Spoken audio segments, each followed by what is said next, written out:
राधे कृष्णा जय राधे राधे जय राधे कृष्णा जय राधे कृष्णा जय राधे कृष्णा जय राधे राधे।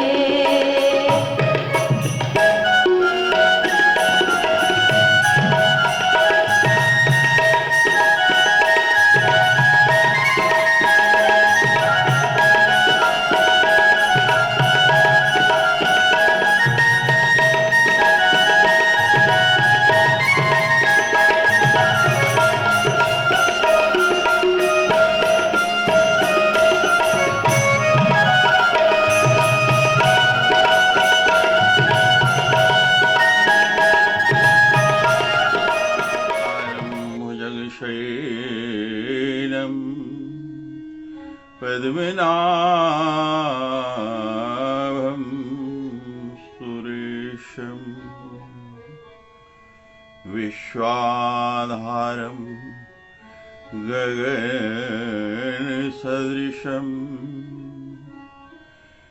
मेघवर्णं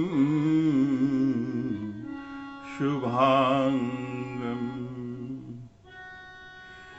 लक्ष्मीकान्तं कमलनयनं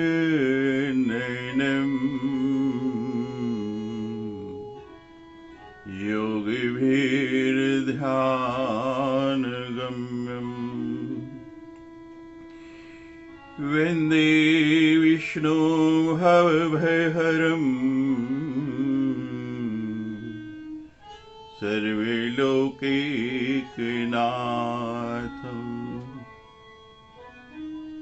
वन्दे विष्णु भवभयहरं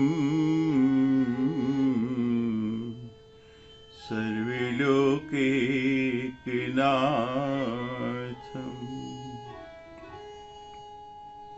इस वर्ष 12 नहीं 13 महीने हैं। ऐसा क्यों है? हमारे यहाँ 4 प्रकार के कैलेंडर माने गए हैं। नक्षत्रमान, चंद्रमान, सूर्यमान और जॉर्जियन कैलेंडर। वर्तमान में सबसे अधिक प्रचलित जो है वो जॉर्जियन कैलेंडर ही है, लेकिन हमारे यहाँ पूर्व में नक्षत्रमान 27 नक्षत्र हैं हमारे। एक एक नक्षत्र अपनी अपनी गति में चलता हुआ जब पूरा ये चक्र पूरा कर लेता है तो उसके बाद मास बदलता। इसी प्रकार चंद्रमा की तिथियों के अनुसार एक एक तिथि प्रतिपदा से पूर्णिमा या अमावस्या दोनों पक्षों में शुक्ल और कृष्ण पक्ष पूर्ण करती है तो ये चंद्रमास पूर्ण होता है। और संक्रांति से संक्रांति, सूर्य जब एक संक्रांति से दूसरी संक्रांति में प्रवेश करता है तो इसको हम सौर मास कहते हैं। ये 4 प्रकार हैं। अब ये अधिक मास क्यों आता है? सूर्य की और चंद्रमा की दोनों की गति में अंतर है। सूर्य थोड़ा तेज चलता है और चंद्रमा धीरे चलता है।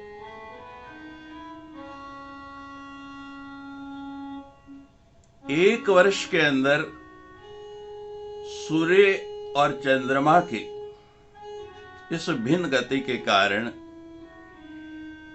11 दिन 14 घंटे और 8 घड़ी का अंतर आ जाता है।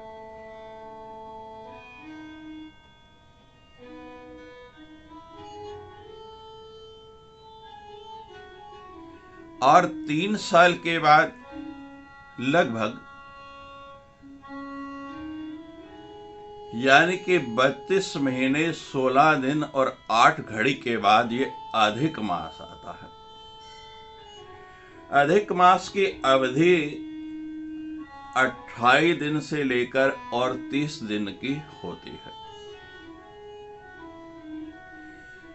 इन दोनों में संतुलन बनाए रखने के लिए, बैलेंस करने के लिए हर 32 महीने 16 दिन और 8 घड़ी के बाद ये अधिक मास आता है। अधिक मास में कोई संक्रांति नहीं आती, और जब संक्रांति नहीं आती तो ये किसी राशि में संचरित नहीं होता। हमारे सभी तिथियों के, सभी मासों के, यहां तक कि हर घड़ी पल के भी देवता है। अब इसका कोई देवता नहीं, इसका कोई स्वामी नहीं, इस मास में कोई संक्रांति नहीं आती और इस मास में कोई पुण्य कार्य नहीं हो सकता। इसीलिए लोग इससे घृणा करने लग पड़े, और इस घृणा करने के कारण ही अधिक मास का नाम मल मास हो गया। सभी महीनों के नाम भगवान के नाम पर हैं। जैसे कार्तिक मास को दामोदर नाम दिया गया है, लेकिन इस मास का कोई स्वामी नहीं तो कोई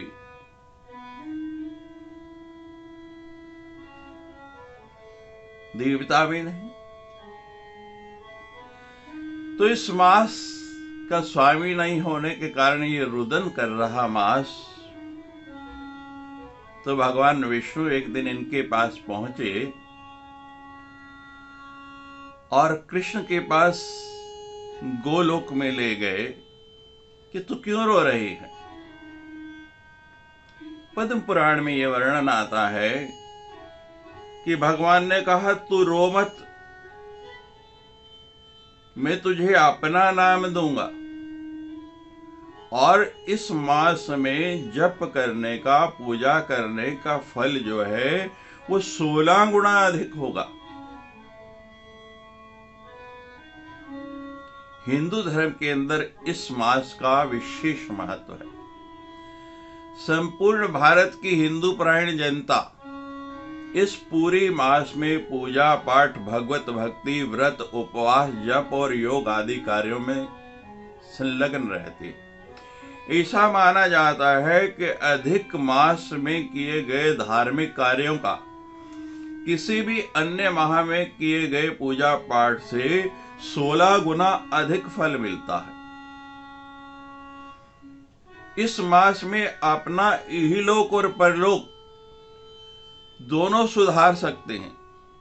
अब सोचने वाली बात यह है कि जब ये मास इतना पवित्र है, इतना प्रभावशाली है, तो ये हर 3 साल के बाद क्यों आता है? हमने अभी आपको बताया ये सूर्य और चंद्र की गति का भेद। आइए इस बात को हम थोड़ी और गहराई से जानते हैं।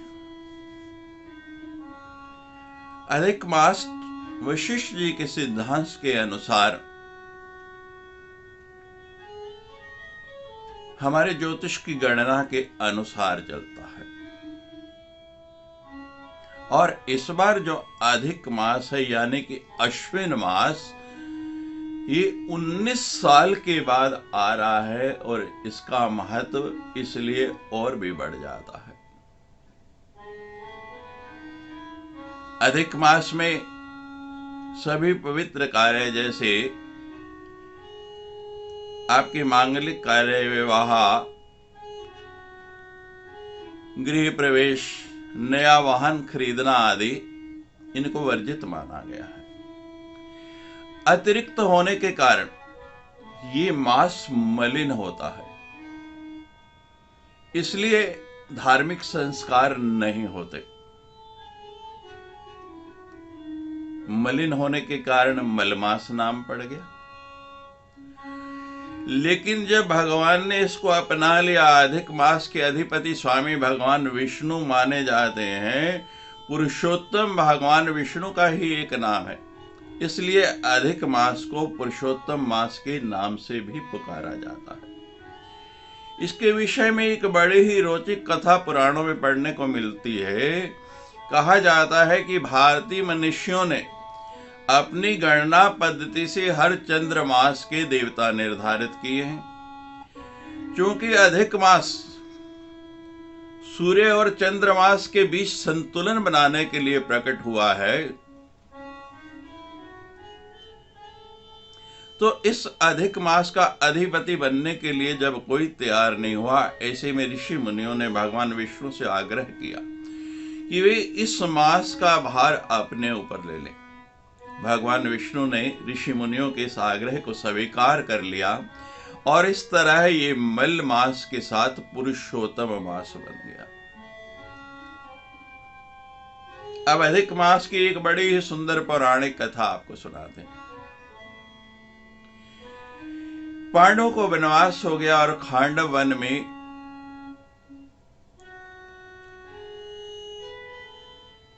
वो बहुत दुखी थे। जब अपने सखाओं को, पांडवों को दुखी देखा तो भगवान कृष्ण को बड़ा क्रोध आया।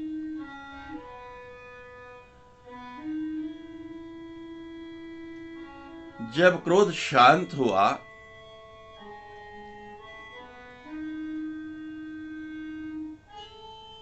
उन्होंने विचार किया कि पांडवों की ये दशा क्यों हो रही है, इसका कारण क्या है।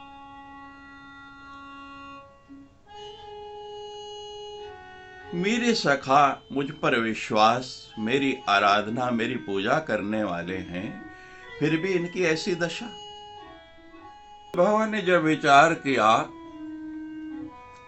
तो उनकी समझ में आया कि एक बार पूर्व जन्म में द्रौपदी ने इस मास की बहुत निंदा की थी। कहा कि ये कैसा मास है जिसका कोई देवी नहीं, कोई देवता नहीं, इसको तो होना ही नहीं चाहिए। और जब बहुत निंदा की, मेधावी ऋषि की पुत्री थी, उन्होंने इसका पालन पोषण किया। वो युवा हो गई तो विवाह की चिंता हुई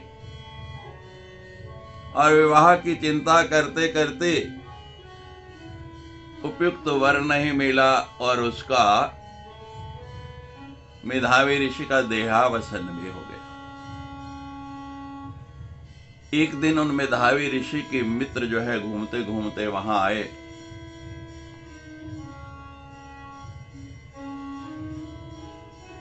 उनके मित्र दुर्वासा ने आकर इस पुरुषोत्तम मास में व्रत का उपदेश दिया और उस मेधावी ऋषि की पुत्री जो अब द्रौपदी है, उसको कहा कि तुम इस पुरुषोत्तम मास का व्रत करो और तुम्हें मनोभिलाषित वर की प्राप्ति हो जाएगी। अब द्रौपदी कहने लगी, महाराज आप मुझे ठग रहे हो, इस मास की तो निंदा होती है, इसका कोई स्वामी नहीं है, कोई देवता नहीं है, और आप कह रहे हो कि मैं इसमें व्रत करूं। अब दुर्वासा ऋषि तो महाराज एक पल में क्रोधित हो जाते हैं, उनकी भुजाएं फड़कने लगती हैं, नेत्र ऐसे आग बबूला हो जाते हैं। जब उनकी बात को द्रौपदी ने नहीं माना तो एकदम क्रोध में आ गए, लेकिन किसी तरह उन्होंने अपने क्रोध पर नियंत्रण किया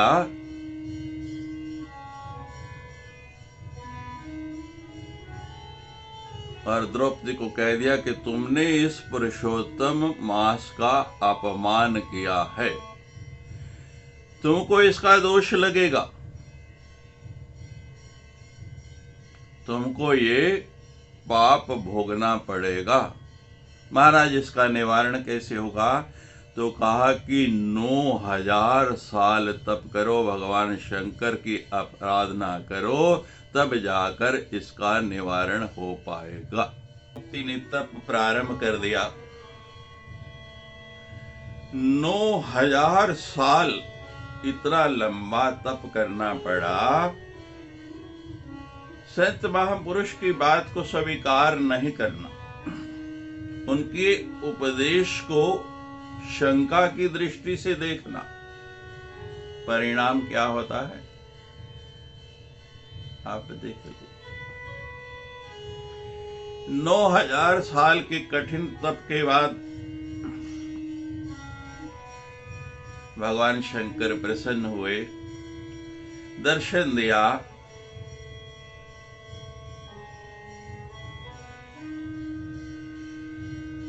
वरदान मांगने को कहा।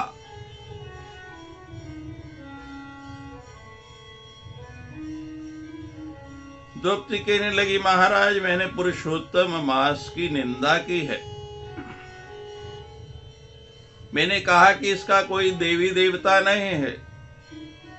तो प्रभु मेरी इच्छा है, मुझे ऐसा वरदान दीजिए, मुझे वर दो वर दो वर दो वर दो वर दो। भावावेश में 5 बार उच्चारण कर दिया, वर दो वर दो वर दो वर दो वर दो। भगवान ने कहा तथास्तु। और महाराज 5 बार वर मांगा तो 5 बार वर मांगने का फल क्या मिला? एक नहीं, अगले जन्म में 5 पति।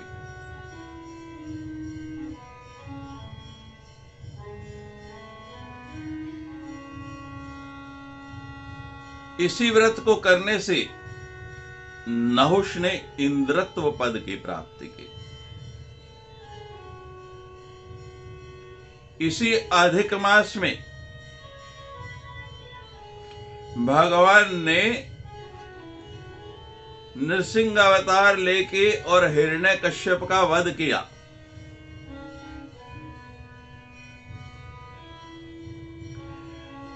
बड़ी सुंदर पुराणों में कथा है। ये कथा दैत्यराज के वध से जुड़ी हुई है। पुराणों के अनुसार हिरण्यकश्यप ने एक बार अपने कठोर तप से ब्रह्मा जी को प्रसन्न कर लिया और उनसे अमरता का वरदान मांगा। क्योंकि अमरता का वरदान देना निषिद्ध है, इसलिए ब्रह्मा जी ने उनसे कोई और वर मांगने को कहा।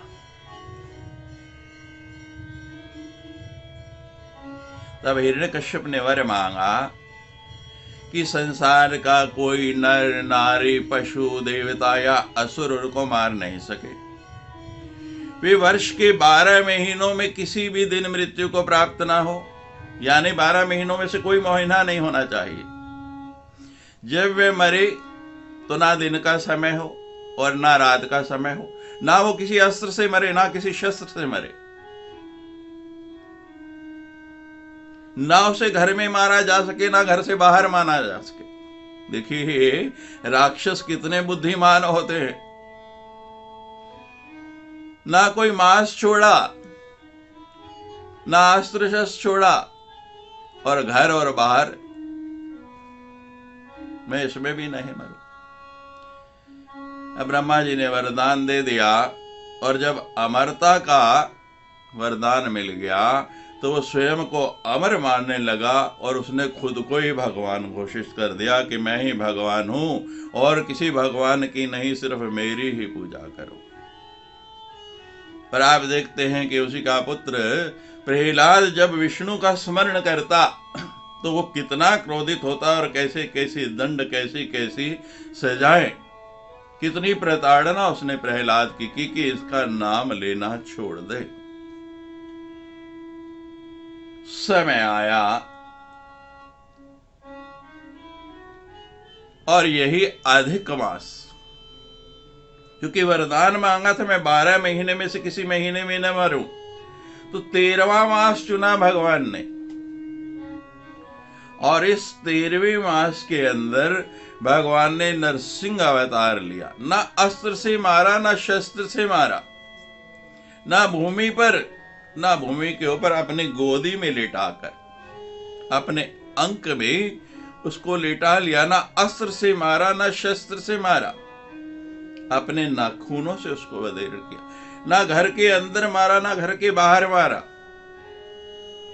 घर की देहरी के ऊपर रखकर अपने नाखूनों से उस हिरण्यकश्यप का सीना चीर कर और उसको मृत्यु के द्वार भेज दिया।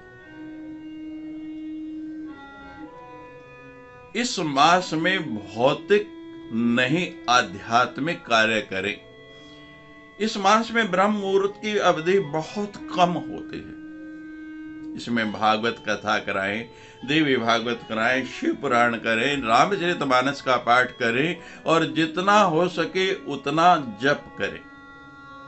मैंने बताया कि ब्रह्म मुहूर्त की अवधि कम है, इसलिए प्रातःकाल शीघ्र उठने का अभ्यास बनाएं। आजकल समय ऐसा आ गया है कि लोग 12 बजे तक सोते नहीं और प्रातःकाल 8 बजे तक उठते नहीं। आपने जो भी दिनचर्या बनाई है पूरा वर्ष उसका पालन कीजिए, लेकिन इस अधिक मास में उसमें परिवर्तन कर लीजिए।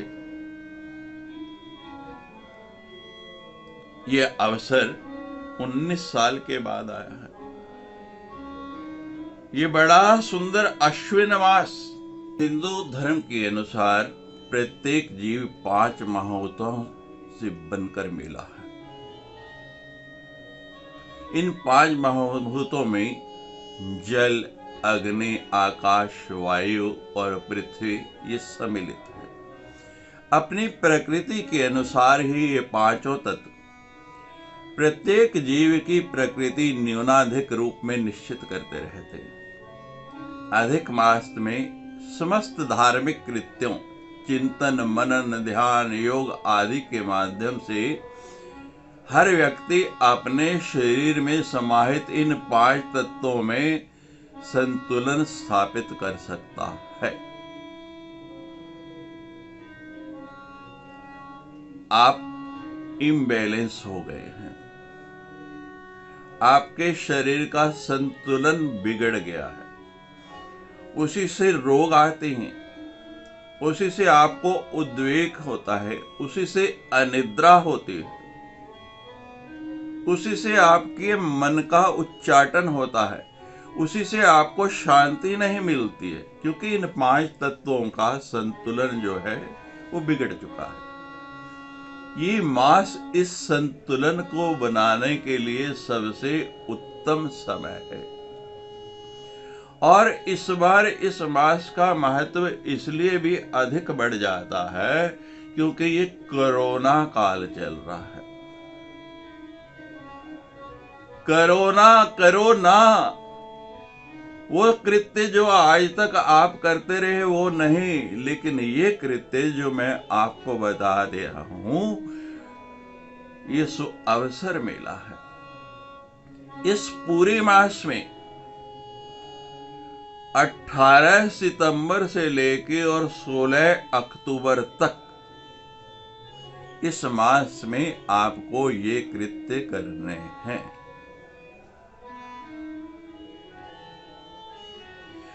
अपनी आध्यात्मिक उन्नति इस मास में अधिक मनन चिंतन करके अपने अंदर ऊर्जा को जागृत करना है, ऊर्जा को बढ़ाना है। एक नई ऊर्जा, एक नई चेतना। This is time for self empowerment. इस दौरान किए गए प्रयास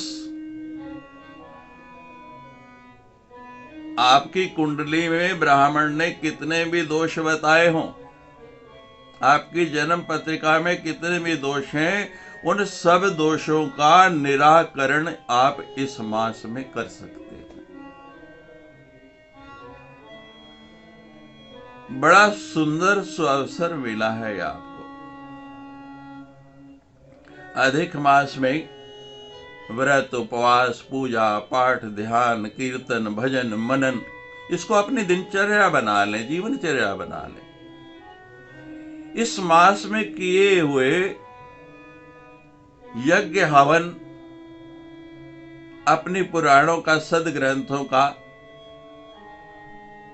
श्रीमद् भगवद गीता का, गुरु मंत्र का श्रवण पठन मनन विशेष रूप से फलदायी होता है, क्योंकि इसके अधिष्ठाता भगवान विष्णु स्वयं है। इसलिए इस पूरे समय में विष्णु मंत्रों का जाप विशेष फलदायी माना गया है। ओम नमो भगवते वासुदेवाय। इस मंत्र का जाप करते रहे, अपने साधकों को भगवान विष्णु स्वयं आशीर्वाद देते हैं, उनके पापों का शमन करते हैं और उनकी समस्त इच्छाओं को पूर्ण कराते हैं। नर को जो नारायण बनाए वही पुरुषोत्तम। ये पुरुषोत्तम मास है, हम नर से नारायण बन सकते हैं। 18 सितंबर से लेकर और 16 अक्टूबर 2020 तक अन्य कार्य करें, लेकिन जितना भी अधिक समय निकले उसको भगवान की आराधना में लगाएं।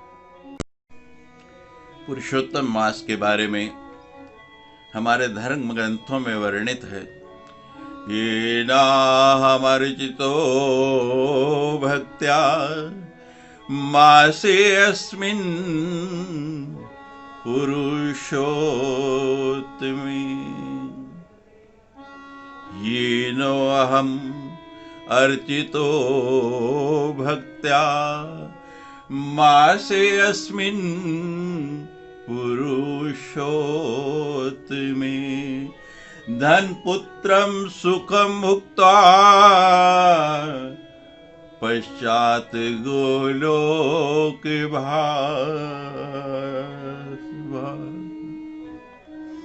पुरुषोत्तम मास में नियम से रहकर भगवान की विधि पूर्वक पूजा करने से भगवान अत्यंत प्रसन्न होते हैं और भक्ति पूर्वक उस भगवान की पूजा करने वाला यहाँ पर इस लोक में सारे के सारे सुख भोग कर मृत्यु के बाद भगवान के दिव्य गोलोक में निवास करता है।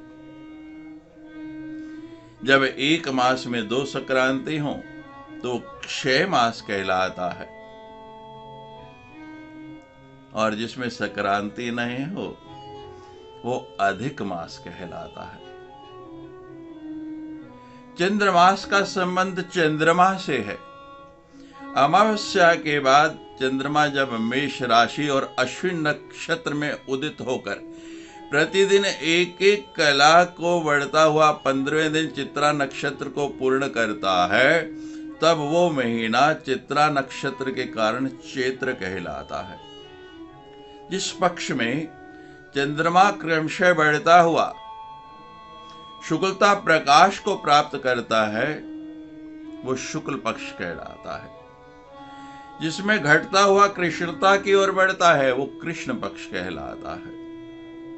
मास का नाम उसी नक्षत्र के अनुसार होता है जो महीने भर सायंकाल से प्रातः काल तक दिखाई पड़े और जिसमें चंद्रमा पूर्णता प्राप्त करे।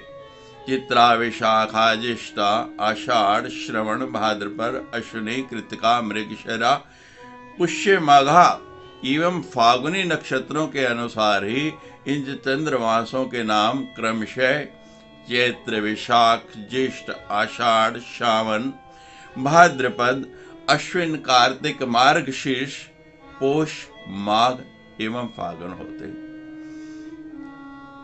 जिस महीने में अधिक मास आता है उसके 4 पक्ष होते हैं, प्रथम और चतुर्थ।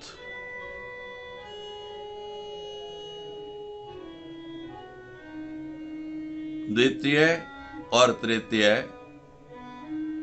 ये अधिक मास कहलाते हैं। प्रथम और चतुर्थ ये शुद्ध कहे जाते हैं। इस वर्ष अश्विन मास अधिक है। श्राद्ध पक्ष, पितृपक्ष पहले शुद्ध में आ गया और नवरात्रि, विजयादशमी यानी दूसरा और तीसरा पक्ष अशुद्ध, तो चतुर्शुद्ध पक्ष में अश्विन नवरात्रि और विजयदशमी आप लोग मनाएंगे।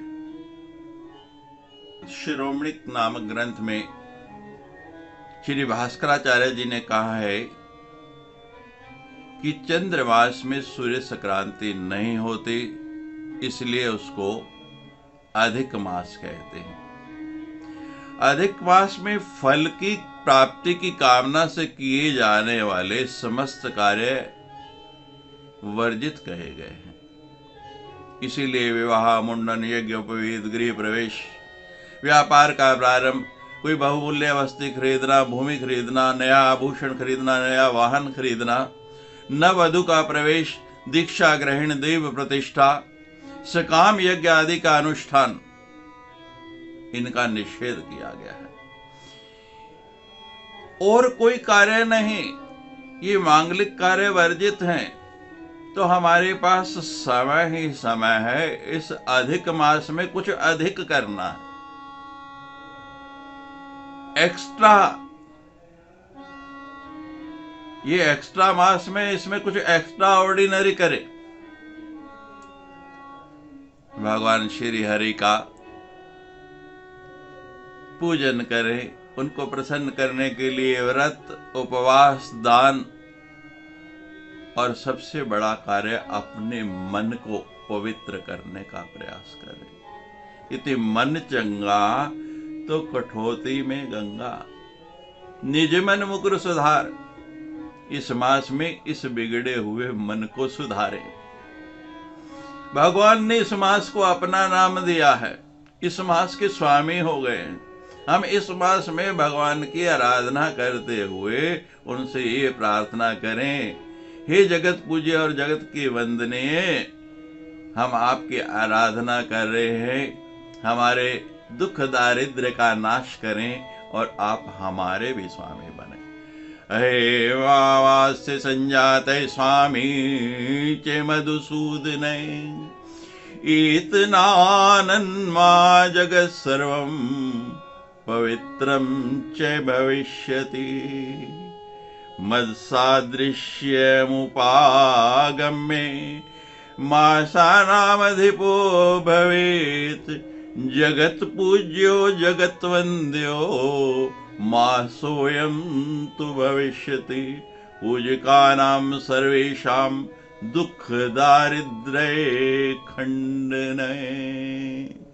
भगवान ने इस मास को अपना नाम दिया और वरदान दिया कि जो इस मास में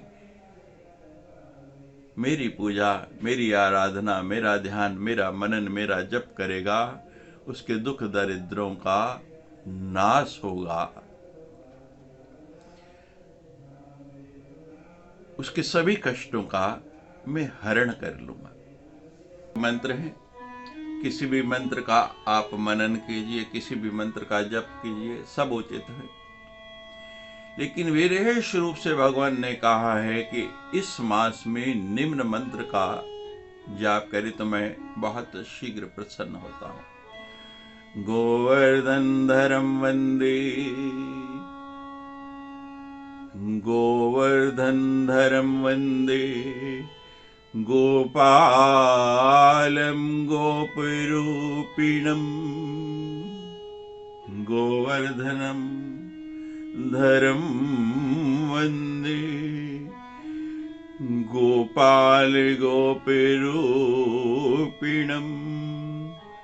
गोकुलोत्सवमैशानं, गोविंदं गोपिका प्रियम्। गोकुलोत्सवैशानं गोविंदम गोपिका प्रियम। इस मंत्र को जपते समय भगवती श्री राधा रानी के साथ सहित द्विभुज मुरलीधर पीताम्बर वस्त्रधारी पुरुषोत्तम भगवान श्री कृष्ण का ध्यान करना चाहिए। पुरुषोत्तम मास में तुलसी पत्र से शालिग्राम की पूजा, श्रीमद् भागवत पुराण की पूजा, उनका नित्य दर्शन सभी सागरों में स्नान का फल देता है। इस मास में पुण्य का संचय करें। आप नर से नारायण बन सकते हैं।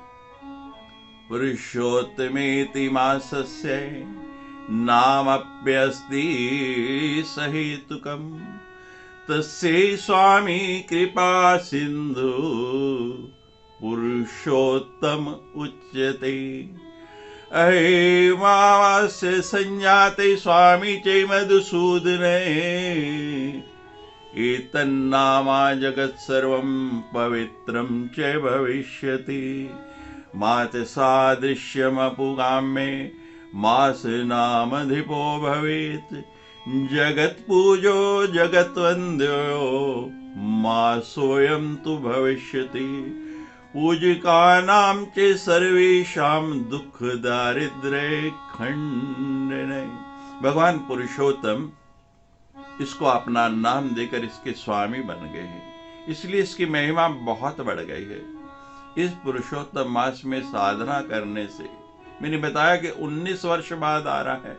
पुनः 19 वर्ष कब गुजरेंगे, हम होंगे या नहीं होंगे, अवसर मिलेगा या नहीं मिलेगा, इसलिए इसको अभी करके आप पाप मुक्त होकर भगवान के धाम जा सकते हैं। ये मास सभी मासों का अधिपति है, ये जगत पूज्य है, जगत वंद्या है, और भगवान स्वयं कह रहे हैं कि इसमें पूजा करने से एतनामं जगत् सर्वं पवित्रं च भविष्यति। पूजकानां च सर्वेषां दुःख दरिद्र्य खण्डने। दुःख दरिद्र और पाप का नाश होता है, पुराणों की ये उक्ति है। मंगलार्चनम् सर्वमंगले मंगलम्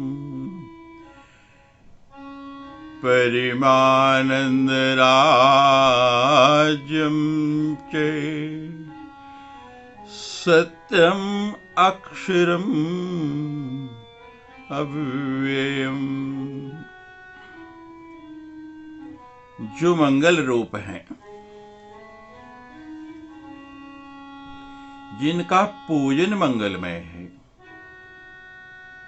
जो सभी मंगलों को करने वाले हैं तथा जो परमानंद के राजा हैं, ऐसे सत्य अक्षर और अव्यय पुरुषोत्तम भगवान वासुदेव का ध्यान करना चाहिए।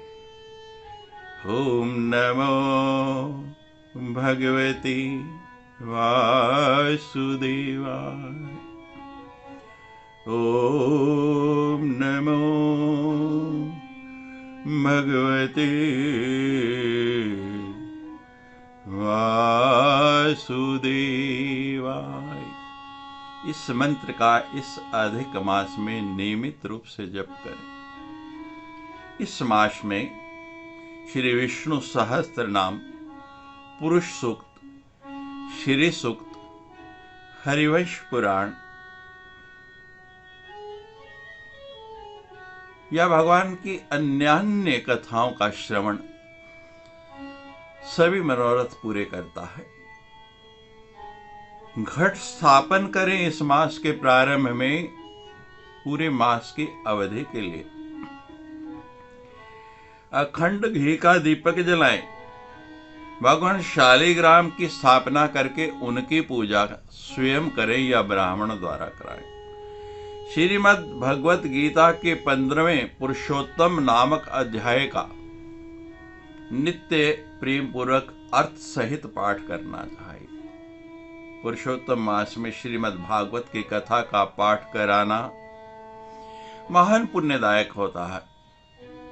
यथासंभव 1.25 लाख तुलसीदास पर चंदन से राम या कृष्ण नाम लिखकर भगवान शालिग्राम या भगवत विग्रह की मूर्ति पर चढ़ाने चाहिए। इसकी महिमा अपरंपार है। 1.25 लाख नहीं हो सकता तो 1,25,000 यानी कि 1250 प्रतिदिन लगभग 40-45 तुलसी पत्र लें, उस पर भगवान का नाम लिखें चंदन से और भगवान को अर्पण करें। नित्य प्रति स्नान आदि से निवृत्त होकर सूर्योदय से पहले उठकर भगवान का सुमिरन करें।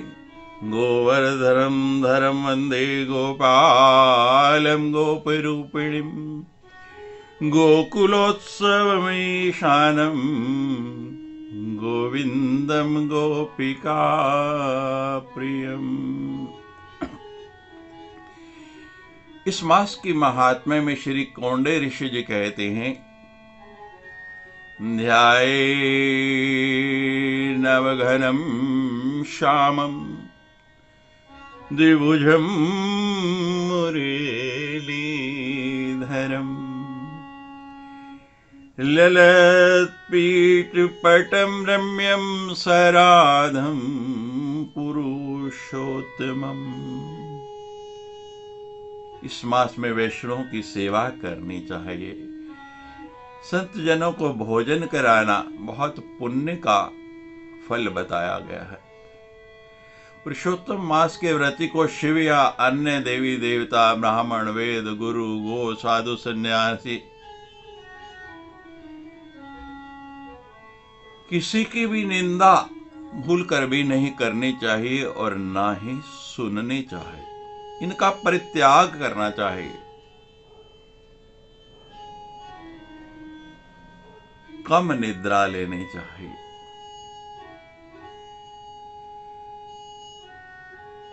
गायों को घास खिलाएं, उनके लिए हरा चारा दें। ब्राह्मणों को भोजन कराएं। वैष्णव को यथाशक्ति उनके उपयोग की वस्तुएं दें। पितृगण मोक्ष को प्राप्त होंगे। पितृपक्ष के तुरंत बाद ये अधिक मास प्रारंभ हो रहा है। कांसी का एक बर्तन लें और उसमें 30 पूड़े रखकर भगवान का 30 बार नाम स्मरण करते हुए ब्राह्मणों को दान देने से ब्रह्म हत्या जैसे पाप भी नाश हो जाते। आपके पितृगण मोक्ष को प्राप्त हो जाएंगे। आप हर वर्ष श्राद्ध करते हैं, लेकिन इस बार 19 साल बाद श्राद्ध के तुरंत बाद ये अवसर आपको मिल रहा है।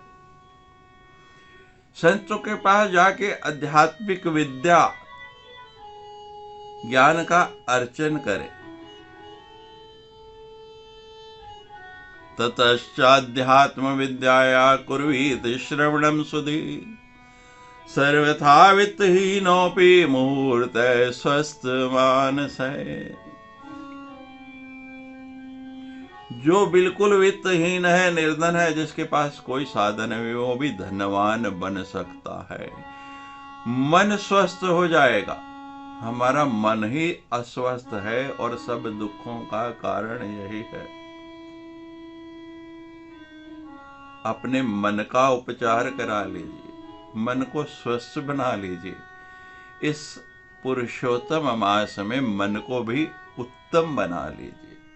गणपति जी का कथन है कि किसी के यहाँ संतान हो जाए, गर्भाधान आदि संस्कार में बालक के अन्नप्राशन के समय गुरु, शुक्र, अस्तत्व और मलमास आदि जनित दोष नहीं होते, क्योंकि इस काल की प्रधानता होने से उक्त कार्य मलमास में भी किए जा सकते हैं।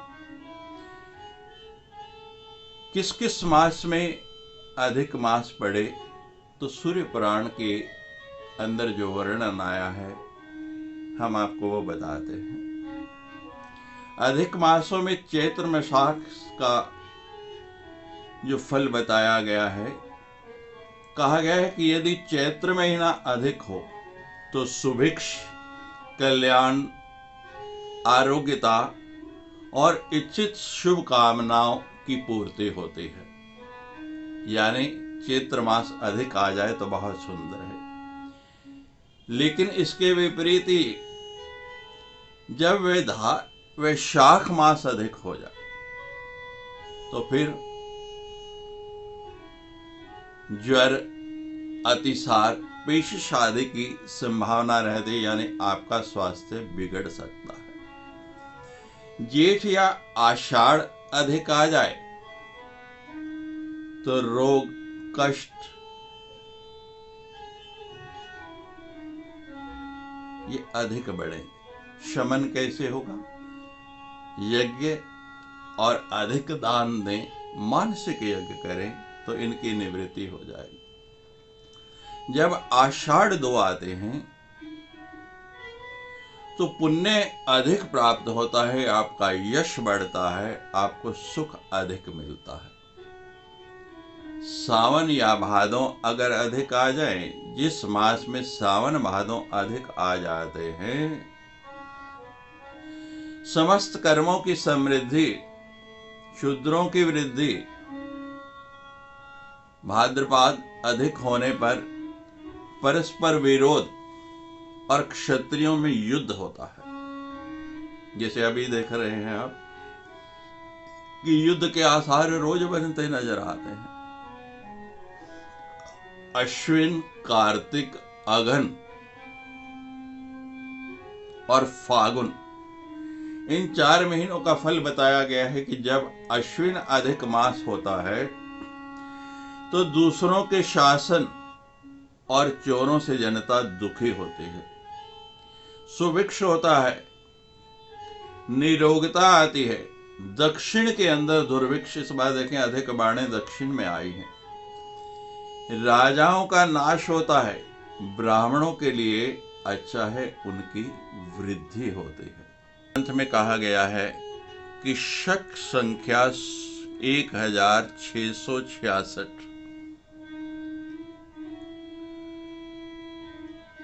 उसमें से घटाकर 19 से भाग देने पर यदि 3 शेष बचे तो चैत्र अधिक मास होता है। 11 शेष बचे तो वैशाख अधिक मास होता है, और 10 शेष बचे तो ज्येष्ठ अधिक मास होता है। 8 बचे तो आषाढ़ अधिक मास होता है। 16 बचे तो श्रावण अधिक मास होता है। 13 या 5 बचे तो भाद्रपद अधिक मास होता है, और 2 शेष बचे तो ये अश्विन अधिक मास होता है। ऐसा श्रेष्ठ ऋषियों का कहना है। कई अन्य कहते हैं कि शक संख्या में 928 घटाकर और 16 से भाग देने पर यदि शेष 9 हो तो चैत्र, 0 हो तो वैशाख, 11 हो तो ज्येष्ठ, 6 हो तो आषाढ़ और 5 हो तो सावन मास होता है। 13 हो तो भादो होता है, और 2 बचे तो अश्विन होता है। यही 7 अधिक मास मलमास होते हैं। क्षय मास उसको कहते हैं जिसमें 2 संक्रांतियां होती हैं। अधिक मास का महात्म्य भगवान श्री कृष्ण स्वयं वर्णन करते कहते हैं कि मैं इसे सर्वोपरि अपने तुल्य मानता हूं। सद्गुण, कीर्ति, प्रभाव, षडैश्वर्य, पराक्रम और भक्तों को वरदान देने का सामर्थ्य आदि जितने गुण संपन्न हैं, वो सारे के सारे ये मैंने इस अधिक मास को सौंप दिए हैं। हमेति यथा लोके प्रथिते पुरुषोत्तमे तथायमपि लोकेषु प्रथिते पुरुषोत्तमे।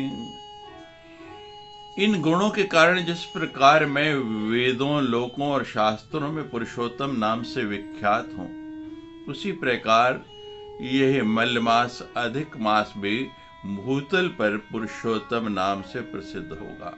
इस प्रकार अधिक मास पुरुषोत्तम मास के नाम से विख्यात है।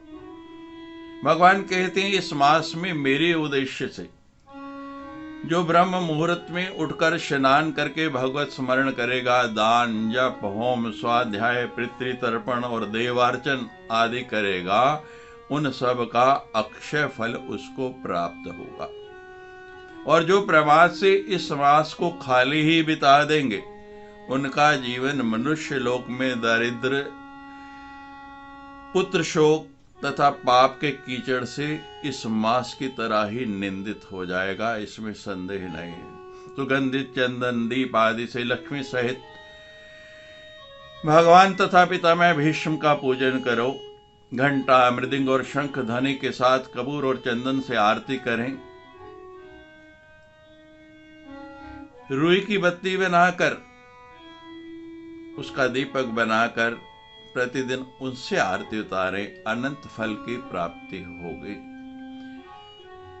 चंदन, अक्षत और पुष्प तांबे के पात्र में डालकर और प्रातःकाल भक्ति पूर्वक पूजन करने के बाद उस जल से सूर्य भगवान को अर्घ्य दें और अर्घ्य देते हुए ब्रह्मा जी का स्मरण करते हुए इस मंत्र का उच्चारण करें। देव देव महादेव प्रल्योतुपत्तिकारक गृहाणर्घ्यमिमं देव कृपा कृत्वा ममोपरि। सभी बिगड़े हुए काम, सभी रुके हुए काम आपके पूर्ण हो जाएंगे। पुरुषोत्तम मास का व्रत दारिद्र्य, पुत्र शोक और वैधव्य का नाशक है। अष्टक का पाठ करें।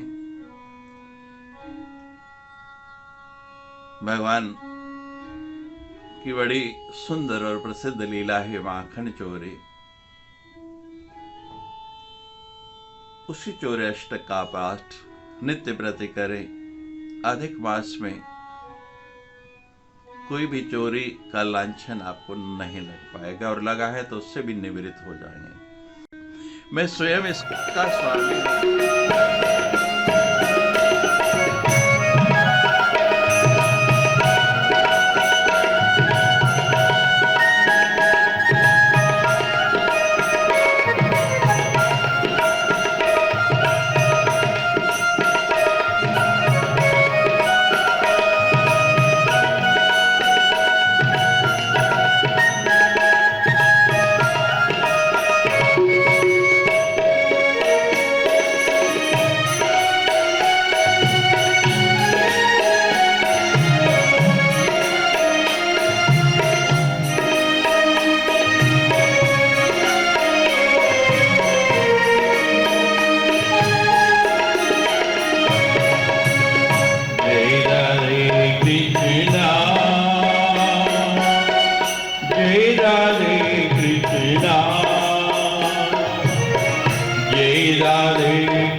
राधे कृष्णा कृष्णा जय राधे कृष्णा जय राधे कृष्णा जय राधे राधे जय राधे कृष्णा जय राधे कृष्णा जय राधे कृष्णा जय राधे राधे जय राधे कृष्णा जय राधे कृष्णा जय राधे कृष्णा जय राधे राधे